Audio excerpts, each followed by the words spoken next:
Ella afrontó el juicio sola, con la cabeza en alto y el polvo del camino todavía adherido al dobladillo de su falda. Desde el momento en que la arrastraron al juzgado del pueblo, todos sabían que la justicia ya había abandonado San Miguel. Los hombres dejaron sus campos y las mujeres sus quehaceres para presenciar el espectáculo. Una sirvienta acusada de robar a don Fernando Alcázar, el hacendado más poderoso de la región. No era el supuesto crimen lo que los atraía, sino el destino de una mujer que se atrevió a existir sin la protección de un nombre respetable. El juzgado era poco más que una habitación encalada con ventanas estrechas por donde apenas se filtraba la luz del mediodía.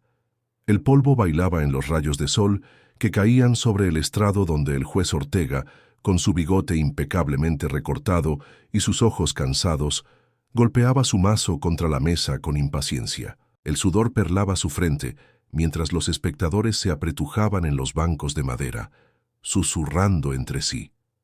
Ella permanecía de pie, con las manos esposadas frente a ella, el cabello negro recogido en una trenza severa que revelaba moretones desvaneciéndose bajo su mandíbula. Su vestido de algodón, demasiado delgado para el fresco de la mañana, colgaba de su figura como si hubiera sido hecho para alguien con más carne en los huesos.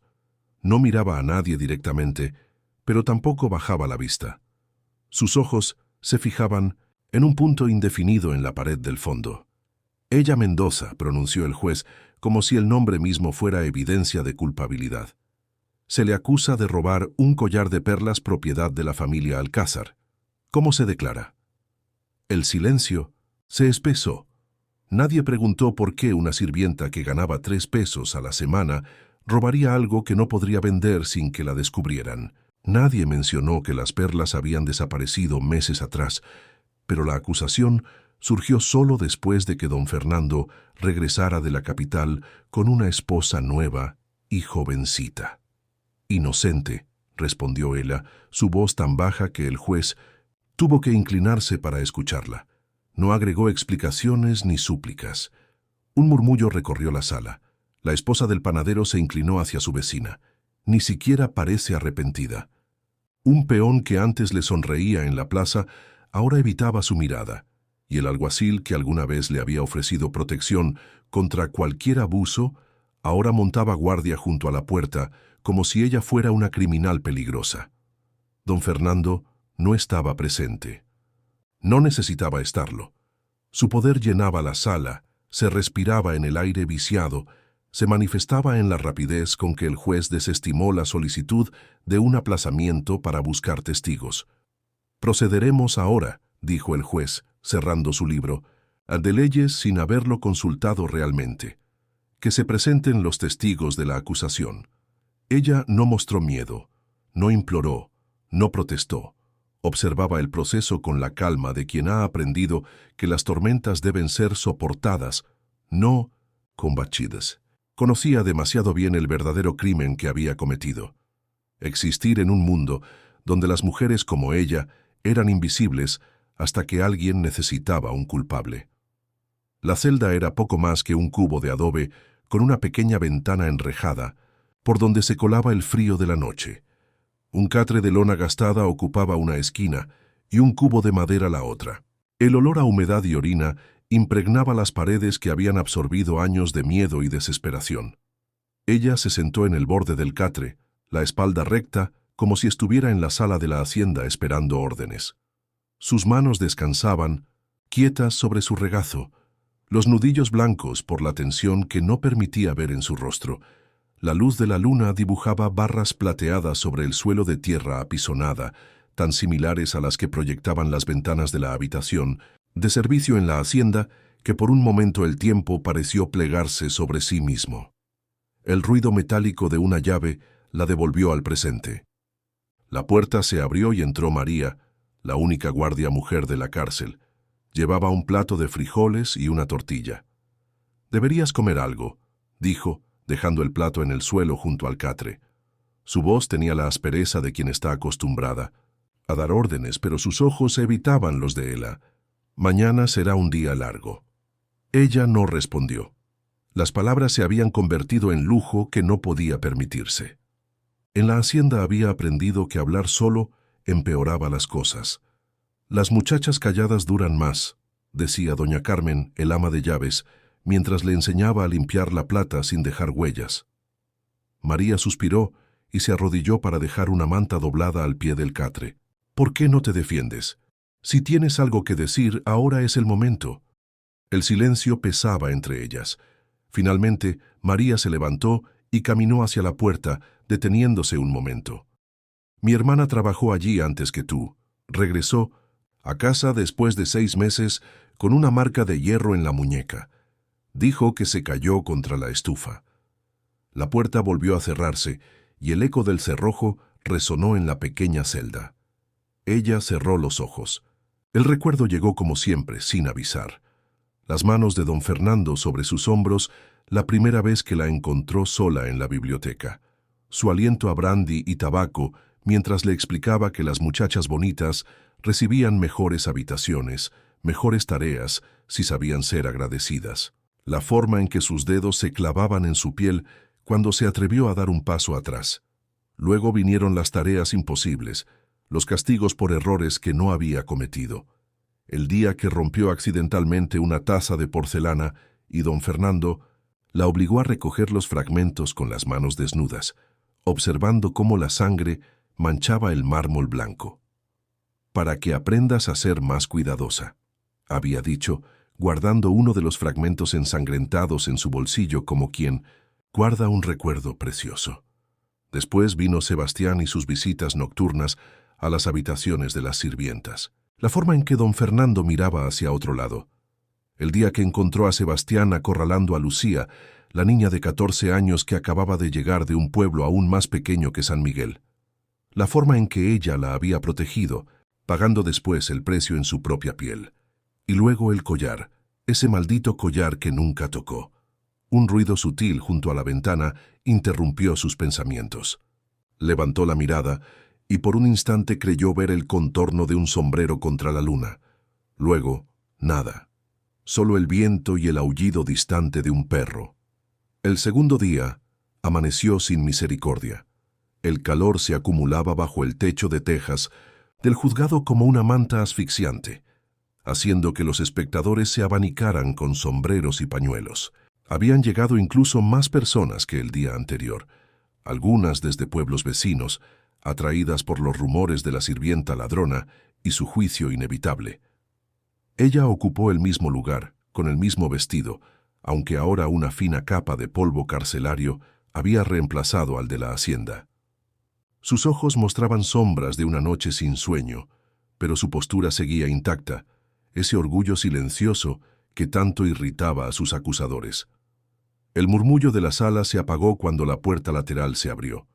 Don Fernando Alcázar entró como una tormenta contenida, su traje negro impecable, su bastón de ébano marcando un ritmo autoritario contra las tablas del suelo. No miró a ella ni una sola vez mientras avanzaba hasta el estrado. El juez Ortega se inclinó ligeramente, un gesto sutil que no pasó desapercibido para nadie. La justicia se doblegaba ante el dinero. Don Fernando, comenzó el juez con voz que intentaba sonar solemne, agradecemos su presencia en este difícil momento. El hacendado asintió secamente y colocó su sombrero sobre el estrado. Es mi deber cívico, juez Ortega. Ningún propietario puede permitir que tales actos queden impunes. Cuando le pidieron que describiera el collar robado, don Fernando extrajo un pañuelo de seda y se limpió la frente antes de responder. Un collar de perlas traído de España por mi abuela. 5 generaciones de mujeres. Alcázar lo han llevado en sus bodas. Su valor... Hizo una pausa, como si el mero pensamiento le causara dolor. Es incalculable. Nadie preguntó por qué un objeto tan valioso no estaba guardado en un lugar seguro. Nadie cuestionó cómo una sirvienta podría haber accedido a la caja fuerte familiar. La siguiente en testificar fue doña Luz, el ama de llaves, una mujer de huesos prominentes y ojos que nunca terminaban de enfocar a quien tenía delante. Sus manos retorcían nerviosamente un rosario gastado mientras juraba decir la verdad. La vi merodeando por el dormitorio principal cuando la señora no estaba, declaró, su voz apenas audible. Siempre encontraba excusas para limpiar allí, y el día que desapareció el collar, la vi salir apresuradamente con algo escondido en el bolsillo del delantal. Ella levantó la mirada por primera vez. Un destello de sorpresa cruzó su rostro antes de volver a su máscara de resignación. Doña Luz evitó sus ojos, las cuentas del rosario marcando un ritmo acelerado entre sus dedos temblorosos. ¿Está segura de lo que vio?, preguntó el juez, aunque su tono sugería que la pregunta era una mera formalidad. Doña Luz asintió, luego añadió apresuradamente: «También encontré esto entre sus pertenencias». Extendió una mano huesuda con un pequeño broche de plata. Pertenecía al joyero de la señora. Un murmullo recorrió la sala. El juez ordenó silencio con un golpe de mazo. «Ella Mendoza, ¿cómo explica la presencia de este objeto entre sus cosas?». Ella miró el broche, luego a Doña Luz, cuyos ojos ahora estaban fijos en don Fernando. Un silencio espeso llenó la sala mientras todos esperaban su respuesta. «No era mío», dijo finalmente, su voz baja pero clara. «Nunca lo había visto antes». La respuesta provocó risas disimuladas. El juez se acomodó las gafas con impaciencia. «¿Está acusando a Doña Luz de mentir bajo juramento?». Ella no respondió. Su mirada se perdió en un punto distante, más allá de las ventanas del juzgado, donde las nubes comenzaban a acumularse, prometiendo una tormenta que aún no llegaba. El atardecer tiñó de naranja las ventanas de la cantina cuando el forastero llegó a San Miguel. Su caballo, un alazán de patas largas, respiraba pesadamente después de un viaje largo, las bridas empapadas de sudor y polvo del camino. El jinete desmontó con movimientos precisos, sus espuelas tintineando suavemente contra las piedras de la plaza. Santiago Reyes no tenía prisa. Ató las riendas al poste frente a la cantina con la tranquilidad de quien ha cabalgado miles de kilómetros y conoce el valor de cada gesto. Su sombrero de ala ancha proyectaba sombras sobre un rostro curtido por el sol y marcado por cicatrices que hablaban de violencia sobrevivida. El revólver en su cadera colgaba con la familiaridad de una herramienta de trabajo. Dentro de la cantina, Rodrigo alzó la vista del vaso que limpiaba y notó la súbita quietud de sus parroquianos. Las conversaciones sobre el juicio se apagaron como velas bajo una ráfaga de viento. El forastero empujó las puertas batientes y entró, sus botas marcando un ritmo pausado sobre las tablas del suelo. «Buenas tardes», dijo con voz que arrastraba la gravilla de muchos caminos. Se acercó a la barra y dejó caer unas monedas. «Tequila». Rodrigo sirvió en silencio, estudiando el rostro del recién llegado. Había algo familiar en sus facciones, como un recuerdo que no terminaba de formarse. «Escuché que tienen un juicio interesante aquí», comentó Santiago después del primer trago, su tono casual, pero sus ojos alerta. La tensión en la cantina se espesó. Don Pascual, que había estado contando por 10ª vez cómo había visto a ella comportarse de manera sospechosa, ahora miraba fijamente su bebida.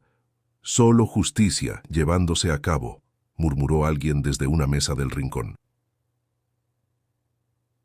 Santiago giró lentamente para enfrentar la voz. «¿Justicia? ¿Para una mujer sin defensa? ¿Sin testigos que hablen a su favor?». «Usted no conoce los hechos, forastero», intervino doña Teresa, aunque su voz tembló ligeramente. «Esa mujer robó algo muy valioso». «¿La vieron hacerlo?». La pregunta flotó en el aire como humo de cigarrillo. Santiago dejó el vaso vacío sobre la barra y se volvió para estudiar cada rostro en la habitación. ¿Alguien la vio tomar ese collar? El silencio fue respuesta suficiente. «Entonces me pregunto», continuó su voz ahora más baja, más peligrosa, «¿qué clase de justicia es esta?». Sebastián Vargas, que había estado bebiendo solo en una mesa del fondo, se levantó con los puños cerrados. «Le sugiero que se ocupe de sus propios asuntos, extraño». Santiago no se movió, pero algo cambió en su postura, como un depredador que reconoce una amenaza. «Mi asunto es exactamente ese, la justicia». Las palabras colgaron en el aire cargado. De la cantina, Sebastián dio un paso adelante. la mano acercándose a su cuchillo, pero se detuvo cuando Santiago simplemente sonrió. No era una sonrisa amable. «Mañana me sentaré en ese juicio», dijo Santiago dejando más monedas sobre la barra, «y espero ver algo más que teatro». Salió tan silenciosamente como había entrado, dejando tras él una cantina llena de susurros, nerviosos y miradas incómodas. Por la ventana los parroquianos lo vieron montar su caballo y alejarse hacia las afueras del pueblo, pero no hacia el camino principal. Se dirigía hacia la cárcel. 3 años antes, en Valverde, la feria había llegado al pueblo como una explosión de colores y música que transformaba las calles polvorientas en un carnaval de esperanza. Puestos de dulces y juguetes se alineaban en la plaza, mientras los músicos ambulantes tocaban guitarras desafinadas y los niños corrían entre las faldas de sus madres, persiguiendo globos de papel que flotaban como pequeños soles. Ella tenía 17 años entonces y su risa aún no había aprendido a esconderse. Trabajaba en la casa del médico del pueblo, un hombre gentil que le permitía las tardes libres cuando su esposa no necesitaba ayuda con los niños. Ese día llevaba su único vestido bueno, azul como el cielo de verano, y flores silvestres en el cabello que había trenzado con cuidado frente al espejo rajado de su cuarto. Santiago había llegado esa mañana con una caravana de comerciantes, su caballo cargado con mantas de saltillo y objetos de plata labrada. Era más joven entonces, sin las cicatrices que ahora marcaban su rostro, pero ya tenía esa manera de moverse que hacía que las mujeres voltearan a mirarlo y los hombres midieran la distancia hasta sus armas. Se encontraron junto al puesto de flores, donde ella compraba jazmines para la iglesia. «Para alguien especial», había dicho él, señalando las flores con una sonrisa que transformaba por completo su rostro severo. «Para la Virgen», respondió ella sonrojándose, «entonces para alguien muy especial». Pasaron la tarde caminando entre los puestos, compartiendo mazorcas asadas y agua de horchata. Él le contó de los pueblos que había conocido, de montañas que tocaban las nubes y desiertos que brillaban como oro fundido. Ella le habló de sus sueños de aprender a leer, de ver el mar que describían los libros del doctor, de tener algún día una casa con ventanas grandes por donde entrara la luz. «Te enseñaré a leer», le había prometido, mientras observaban los fuegos artificiales que estallaban sobre la plaza. «Y conocerás el mar». Durante 3 semanas, Santiago retrasó su partida.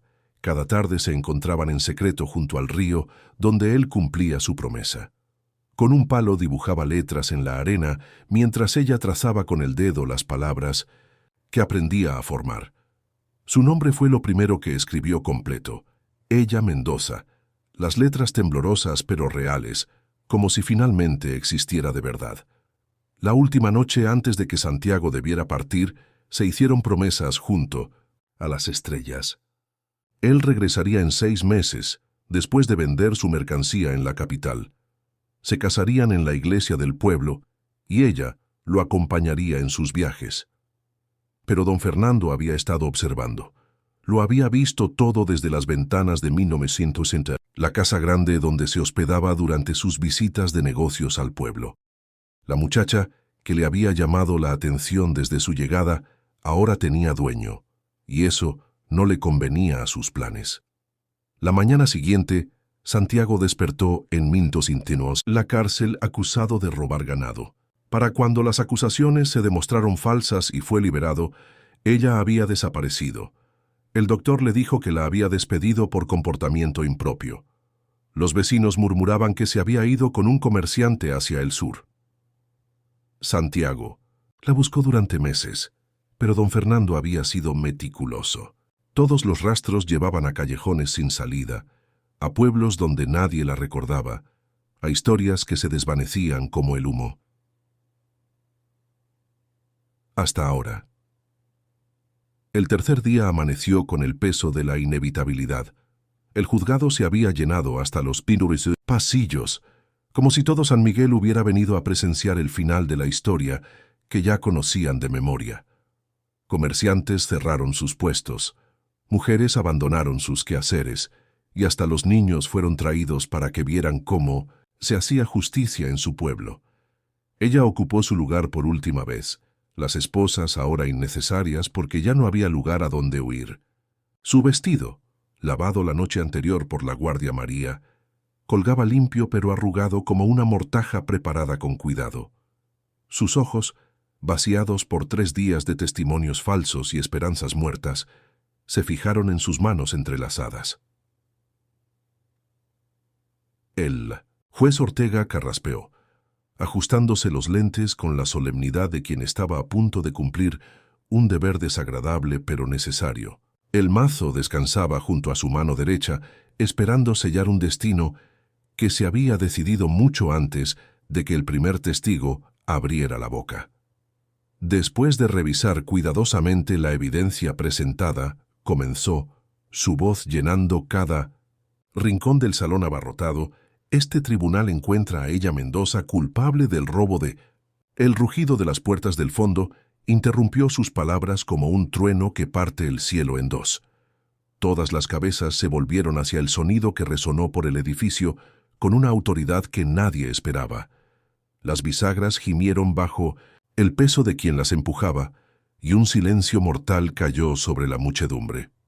Santiago Reyes entró como una tormenta contenida. Sus espuelas marcaron un ritmo pausado y determinado sobre las tablas del suelo, cada paso un desafío a la autoridad, que había tenido el control absoluto solo segundos antes. No miró a derecha ni izquierda, no se disculpó por la interrupción. Sus ojos, fijos en ella, portaban 3 años de búsqueda y una furia fría como el acero. «¡Orden en la sala!», gritó el juez, golpeando el mazo repetidamente. «No se permite la entrada después de... Ella Mendoza es mi esposa», declaró Santiago, su voz cortando las protestas como una navaja afilada. Las palabras flotaron en el aire espeso del juzgado, imposibles de ignorar, imposibles de retirar. Un murmullo colectivo se alzó de la multitud como el zumbido de un panal perturbado. Doña Teresa se llevó las manos al pecho. Don Pascual derramó su bebida, y en la primera fila, don Fernando se irguió en su asiento con los ojos entrecerrados y el rostro enrojecido. Ella levantó la mirada por primera vez en días. Sus ojos encontraron los de Santiago a través del mar de cabezas que se volvían entre ellos, y por un momento el tiempo se detuvo. No era sorpresa lo que cruzó su rostro, sino reconocimiento, como si hubiera estado esperando este momento sin saberlo. «Esto es un ultraje», estalló don Fernando, poniéndose de pie. «Esa mujer es una sirvienta en mi casa, no tiene esposo». Santiago finalmente apartó la mirada de ella y la dirigió hacia don Fernando. Su sonrisa no tenía nada de amistosa. «Ah, don Fernando, cuánto tiempo sin vernos». El silencio que siguió fue tan denso que se podía cortar con cuchillo. El juez, pálido y claramente sobrepasado por los eventos, golpeó débilmente el mazo. Este tribunal necesita un receso para considerar esta nueva información. Santiago asintió una vez y caminó hasta el banco donde ella permanecía sentada. Le ofreció su brazo. «¿Vienes conmigo?». El receso se extendió mientras el pueblo entero parecía contener la respiración. En los pasillos del juzgado, los susurros se multiplicaban como las ondas en un estanque perturbado. Nadie sabía qué hacer con la información que había estallado como dinamita en medio de lo que debía ser una conclusión simple. Santiago no perdió tiempo. Mientras el juez Ortega se encerraba en sus aposentos con una botella de brandy y una expresión de pánico, él comenzó a caminar por San Miguel con la paciencia de un cazador que conoce el rastro de su presa. Su primera parada fue la panadería, donde encontró a Dolores la lavandera, comprando tortillas con manos que temblaban ligeramente. Cuando lo vio acercarse, ella intentó volverse hacia la puerta, pero Santiago ya bloqueaba su salida. «Usted lavaba la ropa de la casa Alcázar», dijo sin preámbulos, su voz lo suficientemente baja para que solo ella la escuchara. Vio las manchas de sangre en las camisas de ella, las que no se iban con jabón. Dolores apretó las tortillas contra su pecho como un escudo. No sé de qué habla. Claro que sabe. Santiago se acercó un paso. También vio los moretones en su espalda, cuando colgaba la ropa, los que tenían forma de dedos. La mujer cerró los ojos. Si hablo, mi hijo trabaja en los establos de don Fernando. Es todo lo que tenemos. Y si no habla, otra muchacha morirá en la horca por un crimen que no cometió. La dejó allí, con las tortillas aplastadas y las lágrimas corriendo por sus mejillas. En la herrería, encontró al hijo de don Pascual, un joven que evitaba su mirada mientras martillaba una herradura con golpes demasiado fuertes. Tu padre dice que ella siempre parecía culpable, comenzó Santiago observando cómo los músculos del muchacho se tensaban. Pero tú la llevaste al médico 3 veces. Siempre de noche, siempre en secreto. El martillo se detuvo a medio golpe. Ella me pidió que no dijera nada, porque sabía que nadie le creería. Don Fernando, él controla todo aquí, los trabajos, las tierras, hasta quien puede vender en el mercado. El joven finalmente alzó la vista. ¿Qué puede hacer un hombre como yo contra eso? Puede decir la verdad. Santiago siguió su ronda. En la cantina, Rodrigo limpiaba vasos con movimientos mecánicos, evitando encontrar sus ojos. En la iglesia, el padre José rezaba con más fervor del habitual, las cuentas de su rosario marcando un ritmo acelerado entre sus dedos sudorosos. Todos habían visto algo, un moretón aquí, una lágrima allá, una excusa demasiado elaborada para explicar una herida, pero el silencio había sido más seguro que la verdad y el miedo más fuerte que la conciencia. Cuando el sol comenzó a descender, Santiago se dirigió hacia la casa más grande del pueblo.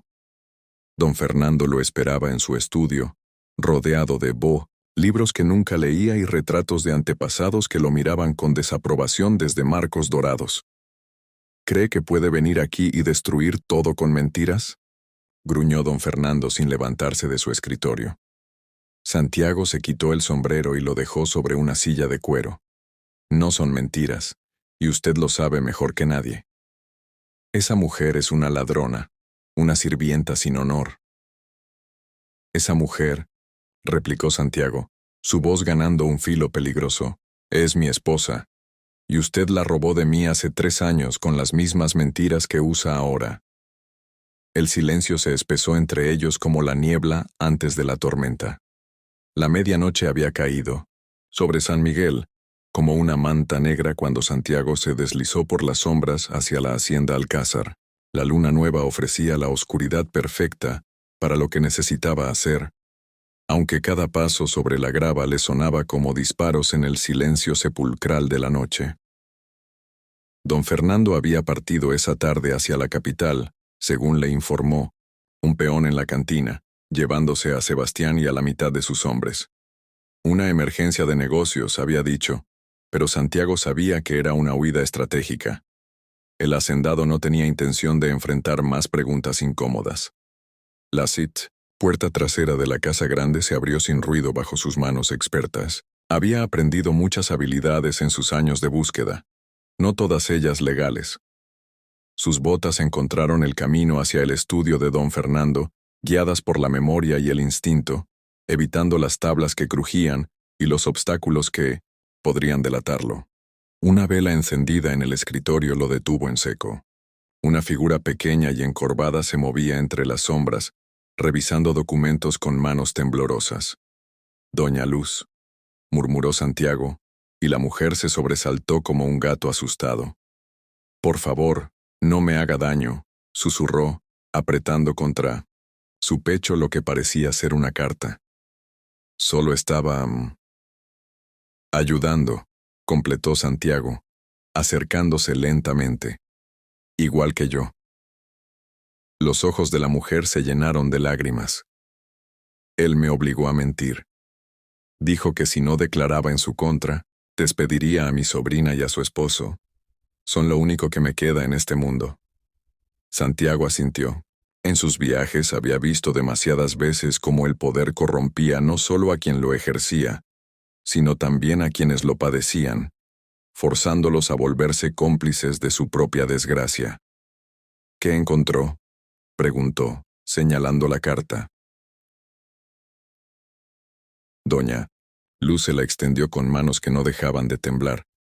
Correspondencia con un comerciante de Ciudad de México. Don Fernando vendió el collar hace 6 meses para pagar deudas de juego. Santiago leyó rápidamente la carta a la luz de la 1900 vela. Las palabras bailaban en el papel amarillento, pero el mensaje era claro. Fernando Alcázar había vendido las perlas familiares por una fracción de su valor, desesperado por saldar compromisos con prestamistas poco pacientes. «Hay más», murmuró. Doña Luz dirigiéndose hacia un armario disimulado detrás de una cortina. Cartas de amenazas, facturas impagas, y esto.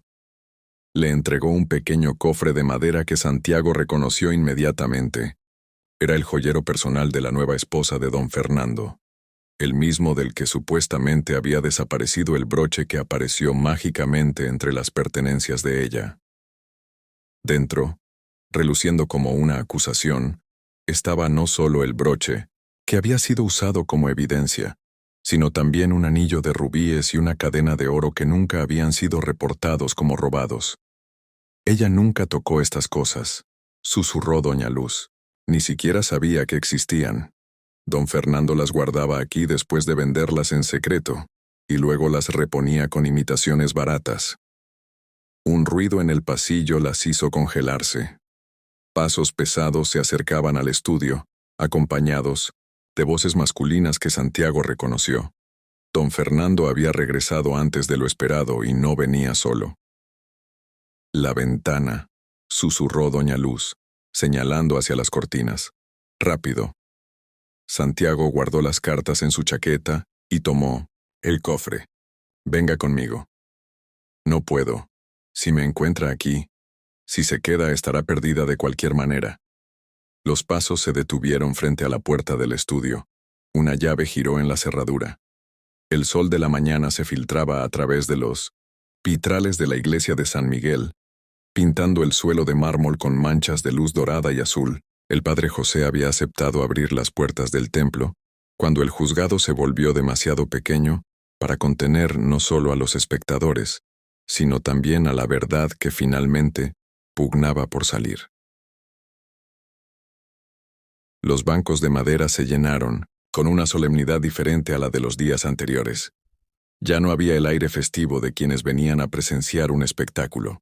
En su lugar, una pesadez sagrada envolvía a cada persona presente, como si todos comprendieran que estaban a punto de presenciar algo más profundo que un simple juicio. Ella ocupó el mismo lugar de siempre, pero ahora Santiago se sentaba a su lado, una presencia sólida que irradiaba la tranquilidad de quien ha encontrado lo que buscaba. En sus manos descansaba una bolsa de cuero que contenía las cartas y el joyero que habían rescatado de la hacienda en su huida nocturna. El vino juez Ortega, claramente incómodo fuera de su territorio habitual, se acomodó tras una mesa improvisada frente al altar. Su martillo parecía diminuto e insignificante bajo la mirada de los santos de yeso que observaban desde las hornacinas. En vista de nueva evidencia que ha llegado a nuestra atención, comenzó, su voz resonando extrañamente en el espacio sagrado. Este tribunal reconsidera el caso contra ella Mendoza. Doña Luz fue la primera en levantarse. La mujer que días antes había temblado mientras mentía bajo juramento, ahora caminó hacia el frente con pasos firmes, aunque las lágrimas corrían libremente por sus mejillas arrugadas. «Mentí», declaró, su voz quebrándose pero clara. «Don Fernando me obligó a testificar en contra de ella. Me amenazó con destruir a mi familia si no lo hacía». Sacó de su rebozo el broche plateado que había sido presentado como evidencia. «Esto nunca estuvo entre las pertenencias de ella. Yo misma lo coloqué allí por orden de don Fernando». Un murmullo de shock recorrió la iglesia, pero doña Luz no había terminado. «Y el collar», continuó, ahora con voz más fuerte, Don Fernando lo vendió hace meses para pagar deudas de juego. Tengo las cartas que lo prueban. Una por una, las voces que habían permanecido silenciadas comenzaron a alzarse. Dolores, la lavandera, se puso en pie con las manos entrelazadas frente a ella como en oración. Vi las heridas, confesó. Los moretones en su espalda, los cortes en sus brazos. Ella nunca se quejó, pero yo las vi cada vez que lavaba su ropa. El hijo del herrero se levantó a continuación, su rostro enrojecido por la vergüenza. La llevé al médico 3 veces, siempre de noche, siempre en secreto, porque ella me lo pidió. Tenía miedo de que don Fernando se enterara. Uno tras otro, los testimonios se sucedieron como confesiones en un confesionario abierto. El médico admitió haber tratado heridas que claramente no eran accidentales. El sacristán reconoció haber visto a ella rezar con lágrimas en los ojos después de cada castigo en la hacienda. Santiago finalmente se levantó y se dirigió hacia el altar improvisado. Colocó las cartas y el joyero sobre la mesa, sus ojos fijos en el juez. «Esta es la evidencia real», dijo con voz que llenó cada rincón de la iglesia. Don Fernando Alcázar no solo robó el collar que acusa a mi esposa de haber tomado, sino que sistemáticamente abusó de ella y de otras mujeres bajo su poder. El silencio que siguió fue diferente a todos los anteriores. No era el silencio del miedo o la complicidad, sino el silencio de la revelación. La verdad, finalmente liberada, flotaba en el aire sagrado como incienso. En la puerta de la iglesia, una figura familiar apareció entre las sombras. Don Fernando había regresado. El sol del mediodía caía implacable sobre los escalones del juzgado, cuando las puertas se abrieron por última vez. Ella emergió parpadeando bajo la luz brillante, ya no como la acusada que había entrado días atrás con cadenas en las muñecas, sino como una mujer libre, cuyo nombre había sido limpiado por la verdad. Pero la libertad, descubrió, pesaba diferente de lo que había imaginado. La multitud que se había congregado para presenciar su condena, ahora la observaba con una mezcla extraña de alivio y vergüenza. Algunos apartaban la mirada, incapaces de sostener los ojos de quien habían estado dispuestos a ver morir por un crimen que nunca cometió. Otros murmuraban disculpas que sonaban huecas en el aire cargado de polvo y arrepentimiento tardío. El juez Ortega había pronunciado las palabras con la solemnidad que requería el momento. Por la presente, ella Mendoza queda completamente exonerada de todos los cargos. El tribunal reconoce que se ha cometido una grave injusticia y expresa sus más profundas disculpas. Pero las disculpas no podían borrar las noches en la celda, ni el miedo que había paralizado a todo un pueblo, ni los años de silencio que habían permitido que don Fernando siguiera lastimando a otros. Don Fernando mismo había desaparecido en la confusión que siguió a las revelaciones en la iglesia. Cuando los alguaciles fueron a buscarlo, encontraron la hacienda vacía excepto por los sirvientes más jóvenes, abandonados como peones en un tablero de ajedrez. Las autoridades habían emitido órdenes de búsqueda, pero todos sabían que un hombre con su dinero y conexiones podía desvanecerse como el humo si tenía suficiente ventaja. Santiago se mantenía cerca, pero no demasiado, como si comprendiera que ella necesitaba espacio para procesar lo que significaba estar libre. Sus ojos la seguían con una mezcla de protección y incertidumbre, consciente de que 3 años de separación habían creado heridas que la justicia legal no podía sanar. ¿Qué hará ahora?, le preguntó doña Teresa, acercándose con pasos vacilantes. La misma mujer que días antes había declarado con certeza la culpabilidad de Ela, ahora buscaba algún tipo de absolución en su mirada. Ella la estudió en silencio. La pregunta flotaba en el aire no solo desde los labios de doña Teresa, sino desde cada persona presente. ¿Qué hacía una mujer libre en un pueblo que la había traicionado? ¿Cómo se reconstruía una vida después de que la comunidad que debía protegerla la hubiera entregado a los lobos? No lo sé, respondió finalmente, su voz firme pero cansada.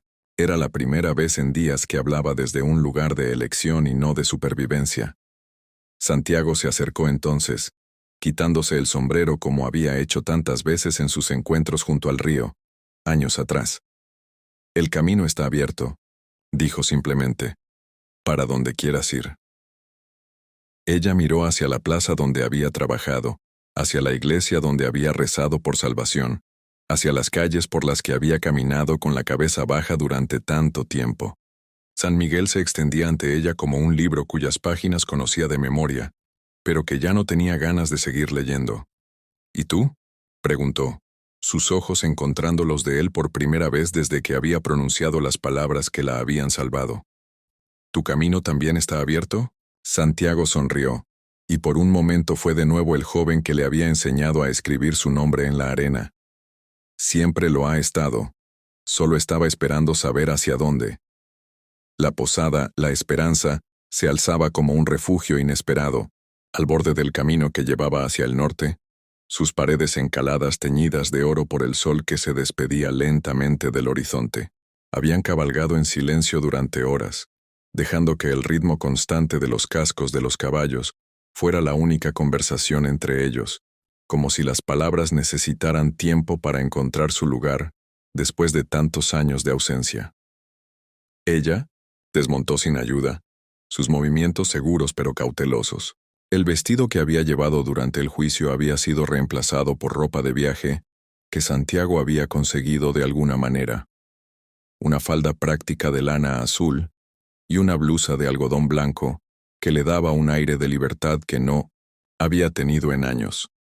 El posadero, un hombre de barba gris y ojos amables, les ofreció 2 habitaciones sin hacer preguntas.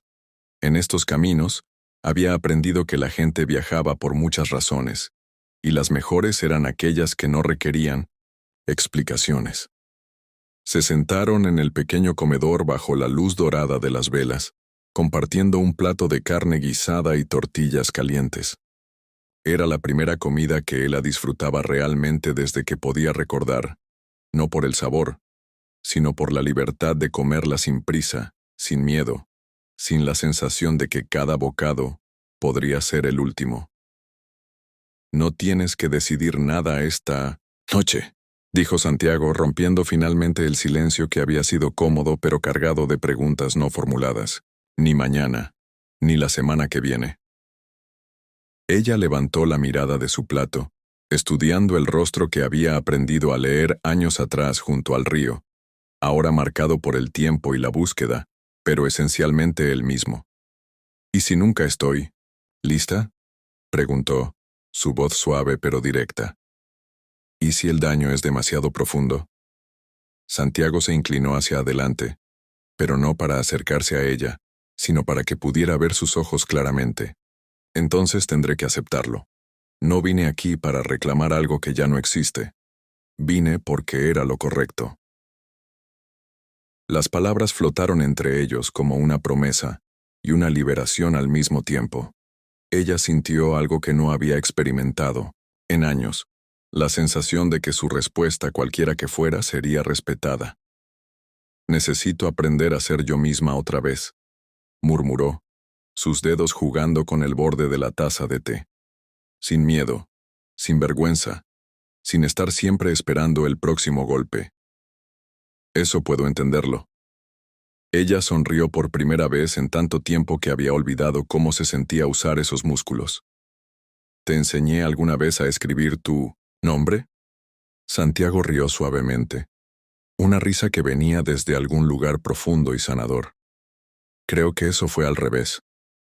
Esta vez, dijo ella, alcanzando su mano a través de la mesa, me gustaría que fuera diferente. Me gustaría aprender cosas nuevas contigo, no recuperar las viejas.